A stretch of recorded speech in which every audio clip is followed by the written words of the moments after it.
Sir, আমি প্রত্যেকটা পরীক্ষায় ফার্স্ট ক্লাস পেয়েছি। এবার এই সার্টিফিকেট নিয়ে যখন আমি কোথাও চাকরির জন্য যাচ্ছি, তখন কেন আমার কাছে জিজ্ঞেস করা হচ্ছে আমি কম্পিউটার পারি কিনা?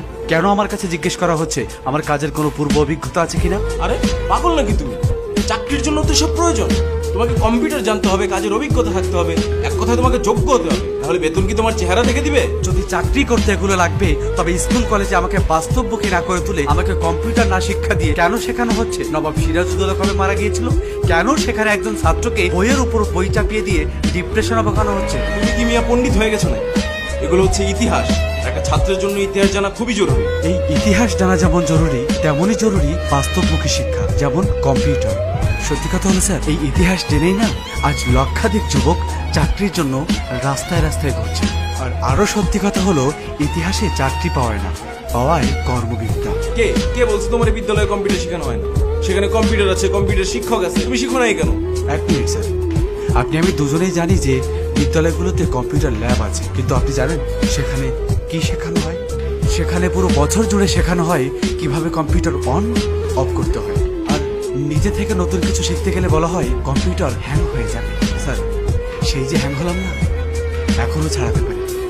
আসল কথা হলো, সেখানে যা শেখানো হয় আর চাকরিতে যা চাওয়া হয়, দুইটা সম্পূর্ণ দুই রকম। তাহলে তুমি কোনো বাইরের কম্পিউটার ট্রেনিং সেন্টার থেকে ট্রেনিং নাও। স্কিল ডেভেলপমেন্ট ইনস্টিটিউট আছে, সেখান থেকে স্কিল ডেভেলপ করে নাও। তুমি জানো না, হাতের কাজ জানা থাকলে ভাতের অভাব হয় না। তাহলে স্যার, এই যে 18 বছর ধরে আমি মাস্টার্স কমপ্লিট করলাম, তার ভ্যালুটা কি? এই যে সার্টিফিকেট গুলো আমি অর্জন করলাম, এটা কি বাসার দেওয়ালে টানিয়ে রাখার জন্য নাকি চাকরির জন্য?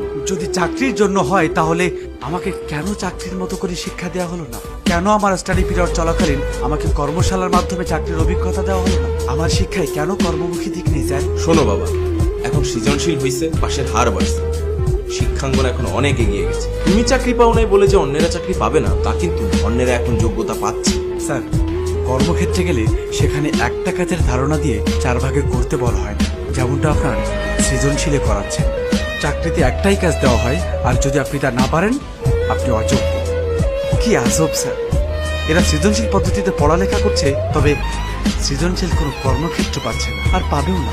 পাচ্ছে একটা সার্টিফিকেট। তুমি একটা শিক্ষিত সমাজে দাঁড়িয়ে এসব কথা কিভাবে বলতো?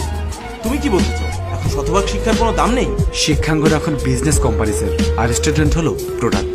প্রত্যেক বছর এই কোম্পানি থেকে কয়েক লাখ A+ ব্র্যান্ডের প্রোডাক্ট বাজারজাত করা হচ্ছে। দুঃখের বিষয় স্যার, এখানে কোনো জ্ঞানী গুণী মানুষ বের হচ্ছে না। এদেরকে জাস্ট প্রেশার ক্রিয়েট করে মুখস্থ করিয়ে A+ পাওয়ানো হচ্ছে।